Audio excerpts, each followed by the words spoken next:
Hello मेरे प्यारे बच्चों, क्या हाल चाल? बढ़िया सब। तो आज के इस वीडियो में हम केमिस्ट्री सेकंड पार्ट के 5 सबसे ज्यादा पूछे जाने वाले प्रश्नों को देखने वाले हैं। आज के इस वीडियो में बच्चों जो भी हम 5 मोस्ट इंपॉर्टेंट क्वेश्चन को देखेंगे, इनके आने की संभावना नहीं बल्कि 100% श्योर है बच्चों, बोर्ड एग्जाम में पूछे जाते हैं। इस बात की मैं गारंटी लेता हूं कि ये आपके बोर्ड एग्जाम में हर साल पूछे जाते हैं। हाँ, इतना जरूर है कि भाई 2 से 3 सेट में दिखाई पड़ेंगे। जरूरी नहीं कि 7 सेट बन रहे हैं सभी में आए, लेकिन किस सेट में आ जाएगा, आपकी किस्मत कितनी अच्छी है वो बोर्ड एग्जाम में देखा जाएगा। तो चलिए देख लेते हैं 5 सबसे महत्वपूर्ण प्रश्न केमिस्ट्री सेकंड पार्ट के। तो चलिए शुरू करते हैं। सबसे पहला क्वेश्चन, गौर से देखिए इस क्वेश्चन को। क्वेश्चन कह रहा है कि फ्रेयान पर संक्षिप्त टिप्पणी लिखिए। यानी फ्रेयान क्या है, इस तरह से भी पूछ सकता है। तथा फ्रेयान 12 यानी फ्रेयान 12 का उपयोग लिखना है और पर्यावरणीय प्रभाव को भी बताना है। यानी फ्रेयान क्या है, इसका क्या उपयोग है और वातावरण पर इसका क्या प्रभाव पड़ता है, ये आपका क्वेश्चन है। और ये क्वेश्चन बच्चों हैलो एल्केन व हैलो एरीन चैप्टर से है। ये लगातार पूछा जाता चला आ रहा है, हर साल किसी न किसी सेट में होता है। तो चलिए देखते हैं फ्रेयान क्या है। ध्यान से समझना कि मेथेन और एथेन के क्लोरोफ्लोरो व्युत्पन्न को फ्रेयान कहते हैं। अब फ्रेयान का जो फार्मूला होता है बच्चों वो होता है CCl2F2। भाई यहां से Cl का मतलब क्लोरो हो गया, F का मतलब फ्लोरो हो गया। तो ये क्लोरोफ्लोरो व्युत्पन्न है किसके, मेथेन और एथेन के। तो अपने को बस इतना लिखना है कि मेथेन और एथेन के क्लोरोफ्लोरो व्युत्पन्न को फ्रेयान कहते हैं। अब जो फ्रेयान 12 होता है बच्चों, इसका उपयोग रेफ्रिजरेटर वातानुकूलक यानी एसी में किया जाता है। ठीक, आपके घर में जो एसी है उसमें फ्रेयान 12 का इस्तेमाल होता है और साथ ही साथ इंसुलेटेड फोम बनाने में किया जाता है। ठीक, जो मतलब एक बोलते हैं ना कि भाई एक गत्ते जैसा होता है, ठीक, इंसुलेटेड फोम वगैरह, उसके बनाने में इसका प्रयोग किया जाता है। अब देखिए इसका वातावरण पर क्या प्रभाव पड़ता है फ्रेयान 12 का। तो इसमें लिखेंगे कि जब यह वातावरण में उत्सर्जित होती है, ठीक, कौन, फ्रेयान, तो होता क्या है, इससे एक रासायनिक श्रृंखला बनती है। यानी एक जटिल संरचना वाले मतलब केमिकल का निर्माण होता है और ये क्या है बच्चों, ओजोन को तबाह कर देती है। मतलब ओजोन परत के लिए बेहद खतरनाक है, बहुत ही डेंजरस है बच्चों ये नेचर के लिए। ठीक, तो जो फ्रेयान 12 है वो उसका उपयोग कहां पर किया जाता है, एसी में किया जाता है, इंसुलेटेड फोम बनाने में किया जाता है। लेकिन बात करें तो ये नेचर के लिए क्या है, बहुत खतरनाक है, क्योंकि जब ये उत्सर्जित होती है तो ये ओजोन परत का क्षय करने लगती है, ओजोन को तबाह करने लगती है। ठीक है ना, समझ में आ गया।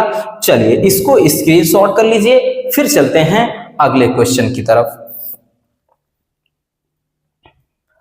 चलिए बच्चों अब देखते हैं अगले प्रश्न को। अगला जो प्रश्न है, अगला प्रश्न ये मोस्ट इंपॉर्टेंट है आपके बोर्ड एग्जाम की दृष्टि से।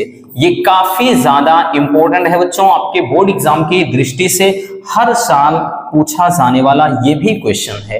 क्वेश्चन है कि ल्यूकोस परीक्षण या पूछता है ल्यूकास परीक्षण। तो ल्यूकोस कहे या ल्यूकास कहे, इसके बारे में ज्यादा सोचना नहीं है। तो ल्यूकोस परीक्षण पर संक्षिप्त टिप्पणी लिखिए। या पूछेगा बच्चों कि ऐसे पूछता है, इसको ध्यान से समझना, अल्कोहल का परीक्षण कैसे किया जाता है। क्योंकि बच्चों जो ल्यूकोस परीक्षण है इसके द्वारा अल्कोहल की जांच करते हैं। तो चलिए देख लेते हैं ल्यूकोस परीक्षण को लिखेंगे कैसे। लिखना है कि बच्चों निर्जल जिंक क्लोराइड। अब निर्जल जिंक क्लोराइड यानी ZnCl2, ठीक, ये हो गया निर्जल जिंक क्लोराइड। निर्जल का मतलब जिसमें जल की मात्रा ना हो। तो निर्जल जिंक क्लोराइड व सांद्र सल्फ्यूर मतलब सांद्र हाइड्रोक्लोरिक अम्ल यानी HCl, ठीक, इतना। तो निर्जल जिंक क्लोराइड ये हो गया, और हो गया सांद्र हाइड्रोक्लोरिक अम्ल के मिश्रण को, यानी इसको अपन मिला देते हैं, देन क्या बन जाता है, ल्यूकोस अभिकर्मक बन जाता है। और ग्लूकोज अभिकर्मक के द्वारा अल्कोहल का परीक्षण किया जाता है। हमने पहले ही बताया कि जो ल्यूकोज अभिकर्मक है इसके द्वारा अल्कोहल की उपस्थिति का पता लगाते हैं, और साथ ही साथ ये पता कर लेते हैं कि कौन सा अल्कोहल है, यानी प्राथमिक है कि द्वितीयक है कि तृतीयक है। और उसके लिए क्या करते हैं, उसके लिए 3 स्टेप हैं। सबसे पहला, यदि अल्कोहल के 3 से 4 ml में, अल्कोहल को 3 से 4 ml उसकी मात्रा ले लीजिए, और उसमें 2 से 3 ml ल्यूकोस अभिकर्मक मिला दीजिए। ठीक, ठंडे में इसको मिलाना है। तो मिलाने पर यदि वो शीघ्र ही, यानी तुरंत ही कोई रिएक्शन करने लगे, तुरंत ही अविलता उत्पन्न करता है बच्चों, देन हम मानते हैं कि वो तृतीय अल्कोहल है, या इसको तृतीयक अल्कोहल कहते हैं। बात समझ में आई? चलिए, दूसरा क्या है कि यदि वह 5 से 10 मिनट के बाद अविलता उत्पन्न करता है, यानी रिएक्शन होने में 5 से 10 मिनट का वक्त लग जाता है, देन माना जाता है वो क्या है, द्वितीयक या द्वितीय अल्कोहल है। ठीक, द्वितीय अल्कोहल की उपस्थिति होती है। और नेक्स्ट है बच्चों कि यदि वह ठंडे में 20 से 30 मिनट के बाद भी कोई रिएक्शन न करे, यानी कोई अविलता नहीं उत्पन्न करता है, तब हम पता लगा लेते हैं कि अल्कोहल कौन सा है बच्चों, प्राथमिक है। ठीक, 1 मिनट, तो वो क्या है, प्राथमिक अल्कोहल है। इस तरह से हम प्राथमिक, द्वितीयक और तृतीयक अल्कोहल के बारे में पता कर सकते हैं। किसके द्वारा? ल्यूकोस परीक्षण के द्वारा। बात समझ में आई? बहुत ही प्यारा सा क्वेश्चन है, और हमने बहुत ही सिंपल तरीके से सारे क्वेश्चन को लिखा है। आप कितने भी वीक हो रसगुल्लों, डोंट वरी, आप इजिली इसको अच्छे से तैयार कर सकते हैं। तो चलिए इसको स्क्रीनशॉट कर लीजिए, फिर चलते हैं अगले क्वेश्चन की तरफ। चलिए बच्चों, हो गया। अब आते हैं हम नेक्स्ट क्वेश्चन पर। अगला question, question number 3। Question number 3 ये भी आपका मोस्ट इंपोर्टेंट है। हमने बोला ना बच्चों, सारे क्वेश्चन अपने आप में बेहद लाजवाब हैं, सबके सब एकदम धुरंधर हैं। क्वेश्चन है कि टालिन अभिकर्मक क्या है, टालिन अभिकर्मक क्या है, और इसके परीक्षण का एक उदाहरण लिखिए। ये क्वेश्चन है। तो देखिए, टालिन अभिकर्मक क्या होता है, ध्यान से समझना। या देखिए, इसको और कैसे पूछता है, पूछेगा बच्चों कि टालिन अभिकर्मक क्या है और क्या होता है जब इसे एल्डिहाइड के साथ क्रिया कराते हैं। तो दोनों का जवाब इसमें आपको मिल जाएगा। चलिए देख लेते हैं इसको कैसे लिखेंगे। लिखना है बच्चों कि सिल्वर नाइट्रेट यानी AgNO3, सिल्वर नाइट्रेट AgNO3 तथा अमोनियम हाइड्रोक्साइड यानी NH4, अमोनियम हो गया, OH लगा दिया, ये हाइड्रोक्साइड, तो अमोनियम हाइड्रोक्साइड के विलयन को क्या कहते हैं, टालिन अभिकर्मक कहते हैं। यानी इसका जो विलयन होता है इन दोनों का वो कहलाता है टालिन अभिकर्मक। अब बच्चों यहां से यानी एक बनता है जो कंपाउंड Ag2O, इसी का नाम होता है टालिन अभिकर्मक। ठीक, यानी इसके विलयन से ये बनता है तो इसका नाम ही टालिन अभिकर्मक है। अब लिखेंगे आगे कि टालिन अभिकर्मक को जब एल्डिहाइड से क्या करते हैं बच्चों, क्रिया कराते हैं। ठीक, यानी टालिन अभिकर्मक एल्डिहाइड से क्रिया करके रजत दर्पण बनाता है। ठीक, और इसके द्वारा एल्डिहाइड समूह की उपस्थिति की जांच की जाती है। यानी जो टालिन अभिकर्मक है इसके द्वारा किसकी जांच होती है, एल्डिहाइड की। ठीक, और इसके पहले जो हमने बताया ल्यूकोस परीक्षण, उसके द्वारा किससे होता है, अल्कोहल की पहचान। इतना याद रखना बच्चों। ठीक, बहुविकल्पी में भी पूछ लेता है। तो यहां से चलिए रिएक्शन लिख लेते हैं कि टालिन अभिकर्मक की क्रिया एल्डिहाइड से। तो हमने एक एल्डिहाइड यहां लिख लिया CH3CHO, एसीटेल्डिहाइड हो गया। इसकी क्रिया कराते हैं किससे, Ag2O, टालिन अभिकर्मक से। तो जब इसके साथ हम क्रिया कराएंगे तो CH3 COOH, यानी ये वाला जो O है हमने यहां पर इसके साथ ऐड कर दिया। अब केवल Ag, 2 Ag बचा है, तो 2Ag का अवक्षेप प्राप्त हो जाता है। और इसी का नाम क्या होता है बच्चों? इसी का नाम रख दिया गया है रजत दर्पण। क्या नाम? रजत दर्पण। ठीक, इसी को रजत दर्पण कहते हैं। और बाकी ये तो क्या है? एसिटिक अम्ल है। CH3COOH ये है एसिटिक अम्ल, सिरके का प्रमुख घटक होता है एसिटिक अम्ल। ठीक है, वैसे नाम देखेंगे तो इसको बोलेंगे एथेनोइक अम्ल। ठीक, तो ये हो जाता है टालेन अभिकर्मक। तो चलिए इसको भी स्क्रीनशॉट कर लीजिए। फिर चलते हैं अगले प्रश्न की तरफ। चलिए बच्चों, हो गया। अब आते हैं अगले प्रश्न पर। अगला प्रश्न क्या है? ध्यान से देखिएगा। अगला प्रश्न है कि फेहलिंग विलयन क्या है? फेहलिंग विलयन क्या है और क्या होता है जब इसे ग्लूकोज के साथ गर्म किया जाता है? ये भी बच्चों मोस्ट इंपोर्टेंट क्वेश्चन है। ठीक, इसको भी हम नजरअंदाज नहीं कर सकते हैं। तो फेहलिंग विलयन क्या है? ध्यान से समझिएगा। फेहलिंग विलयन CuO, ठीक, CuO एक रासायनिक अभिकर्मक है। फेहलिंग विलयन क्या है? एक रासायनिक अभिकर्मक है जो जल में विलेय कार्बोहाइड्रेट के लिए परीक्षण के रूप में प्रयोग किया जाता है।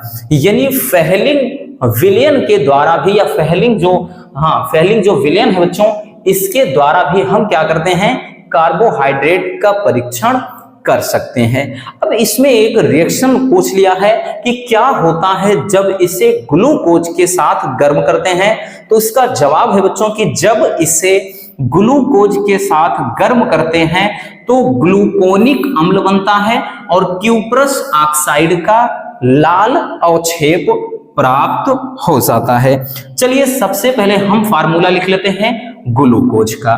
तो CHO, उसके बाद यहां पर CHOH 4 लगा देंगे और ये फिर से CH2OH।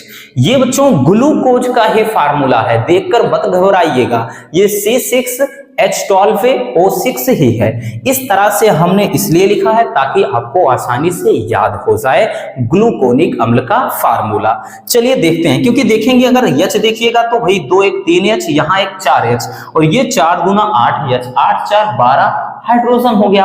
अब कार्बन भी देखेंगे तो यहाँ पर 4 कार्बन लगा है और 2 ऊपर नीचे, 4 2 6 हो गए। और इसी तरह ऑक्सीजन पर, तो ये ग्लूकोज ही है। ठीक, अब इसको हम क्रिया कराएंगे बच्चों किसके साथ? CuO, यानी ये होगा फेहलिंग विलयन। अब फेहलिंग विलयन से क्रिया कराएंगे तो ग्लूकोनिक अम्ल बनेगा। ध्यान से समझना, बहुत ही प्यारा सा रिएक्शन है। ठीक, यहां पर जो बच्चों C है और उसके बाद एक O ये उठा लेंगे, एक अपने आप स्थान पे मतलब पड़ा है, तो COOH हो गया बच्चों। और ये नीचे का पूरा CHOH विदाउट एनी चेंजिंग आप इसको छाप दीजिए, इसमें कोई बदलाव नहीं करना। तो ये बन गया ग्लूकोनिक अम्ल। और साथ ही साथ कह रहा है कि क्यूप्रस ऑक्साइड यानी बन गया Cu2O। ठीक, लेकिन बच्चों Cu2 यहां 2 आ गया है, इसलिए हम क्या करेंगे, यहां पर भी हम लगा देंगे 2। ठीक, यहां पर 2 लगा देंगे, बैलेंस हो गया। क्योंकि अब 2 O है तो एक O तो हमने यहां ले लिया, एक O यहां ले लिया। तो ये है बच्चों ग्लूकोनिक अम्ल। क्या है? ग्लूकोनिक अम्ल का फार्मूला हो जाएगा। ठीक, ग्लूकोनिक अम्ल ये बन जाएगा। और उसके बाद ये क्या है बच्चों? क्यूप्रस ऑक्साइड का ये एक लाल अवक्षेप। ठीक, ऊपर लिख देते हैं नाम, नीचे जगह नहीं है। क्यूप्रस ऑक्साइड, ये क्यूप्रस ऑक्साइड का एक लाल अवक्षेप बनाएगा, एक लाल पदार्थ बना देता है। ठीक, इस समझ में आ गया कि फेहलिंग विलयन क्या है और जब इसकी क्रिया अपन कराते हैं ग्लूकोज से। ठीक, ये क्या है? फेहलिंग विलयन। ठीक, इसी को फेलिंग विलियन कहेंगे। तो चलिए इसको स्क्रीनशॉट कर लीजिए, फिर चलते हैं अगले क्वेश्चन पर। चलिए बच्चों, हो गया। अब आते हैं अगले प्रश्न पर। अगला जो क्वेश्चन है क्वेश्चन नंबर 5, ये भी काफी मजेदार है और ये भी बेहद इंपॉर्टेंट क्वेश्चन है। ठीक, ये भी काफी इंपॉर्टेंट है बच्चों। क्वेश्चन करा कि मॉलिस परीक्षण क्या है, या फिर बोलेगा मॉलिस परीक्षण पर संक्षिप्त टिप्पणी लिखिए। ठीक, इस तरह से क्वेश्चन पूछेगा। तो ध्यान से समझना मॉलिस परीक्षण क्या है। सबसे पहले इसको अच्छे से एक बार देख लीजिए किस तरह से अपने को लिखना है। बहुत ही सिंपल लैंग्वेज में लिखा है, कोई भी स्टूडेंट को इजीली समझ जाएगा। देखिए बच्चों, यह कार्बोहाइड्रेट का परीक्षण है, यानी मॉलिस परीक्षण के द्वारा भी कार्बोहाइड्रेट का परीक्षण कर सकते हैं। ठीक, आगे लिखेंगे, यानी इसकी जांच की विधि किस तरह से है। एक परख नली में ग्लूकोज का जलीय विलयन लेकर के उसमें 2 ml अल्फा नेफ्थलान, ये लिख उठा है, अल्फा नेफ्थलान का क्या करते हैं बच्चों, एल्कोहलिक विलयन मिलाकर उसमें कुछ बूंद ऊपर से सांद्र सल्फ्यूरिक अम्ल डाल देते हैं, और डालने के बाद 2 लेयर बन जाती है, एक ऊपर और एक नीचे।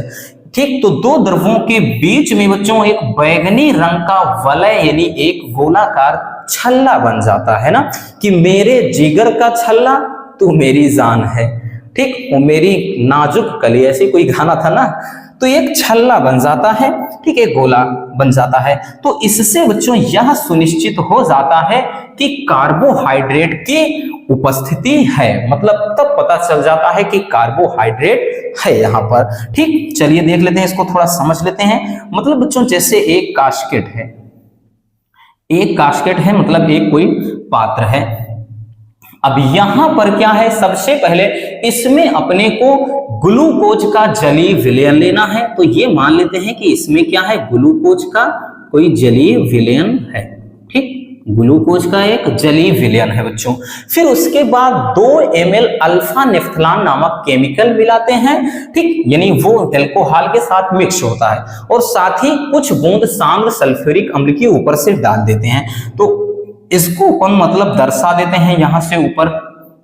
ठीक, 1 मिनट इससे। तो ऊपर बच्चों यहां पर क्या करते हैं, ऊपर एल्कोहलिक यानी अल्फा नेफ्थलान की कुछ मतलब 2 ml अल्फा नेफ्थलान मिला करके उसके बाद उसमें क्या करते हैं कि सांद्र सल्फ्यूरिक अम्ल डाल करके ऊपर से डाल देते हैं।